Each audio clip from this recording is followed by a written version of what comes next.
मधुमेह यानी कि डायबिटीज एक बीमारी है जो तब होती है जब आपका रक्त शर्करा बहुत अधिक होता है। इंसुलिन एक हार्मोन जो अग्नाशय द्वारा बनाया जाता है, भोजन से चीनी को आपकी कोशिकाओं में ऊर्जा के लिए उपयोग करने में मदद करता है। यदि आपके शरीर में पर्याप्त इंसुलिन नहीं है तो चीनी आपके रक्त में बनी रहेगी। इससे आपका ब्लड शुगर लेवल बढ़ेगा। समय के साथ ये डायबिटीज का कारण बन सकता है।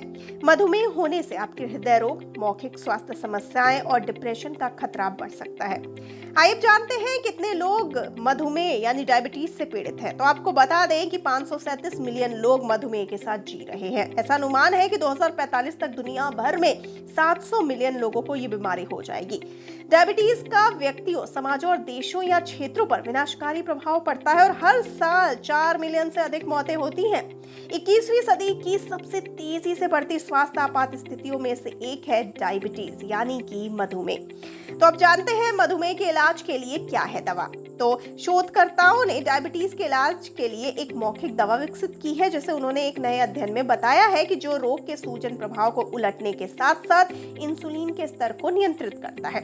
यह अध्ययन नेचर बायोमेडिकल इंजीनियरिंग में प्रकाशित हुआ है। यह बायोमेडिकल इंजीनियरिंग के एसोसिएट प्रोफेसर तारेक फाहमी द्वारा विकसित किया गया। येल विश्वविद्यालय ने एक प्रेस विज्ञप्ति में कहा कि इसने मधुमेह के लिए मानक उपचार पर दवा के 2 महत्वपूर्ण लाभों का हवाला दिया, क्योंकि इसे मौखिक रूप से लिया जा सकता है। अब जानते हैं कौन से हैं मधुमेह के 3 प्रमुख मद। तो आपको बता दें कि रोगी के लिए अपने उपचार के अनुरूप रहना बहुत आसान है। ये एक ही समय में डायबिटीज के साथ 3 प्रमुख मुद्दों को भी संबोधित करता है।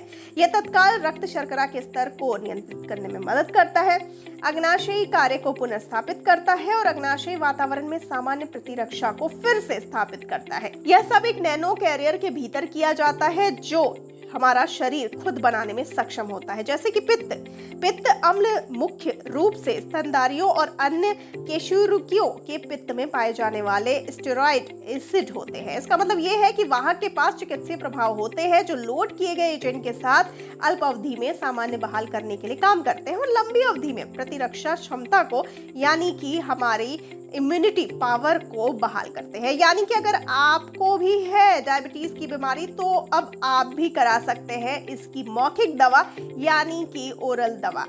आइए जानते हैं मधुमेह रोगियों का क्या है उद्देश्य। तो इन सब के साथ ही आपको बता दें कि मधुमेह के प्रत्येक रोगी का उद्देश्य यही होना चाहिए कि वो अपनी रक्त शर्करा के स्तर को यथासंभव बैलेंस में रखें। आहार इस उद्देश्य की पूर्ति में बहुत महत्वपूर्ण भूमिका निभाता है। इसीलिए डायबिटीज के रोगी को अपने भोजन का निर्धारण करना चाहिए और समय समय पर चिकित्सीय सलाह अवश्य लेते रहना चाहिए।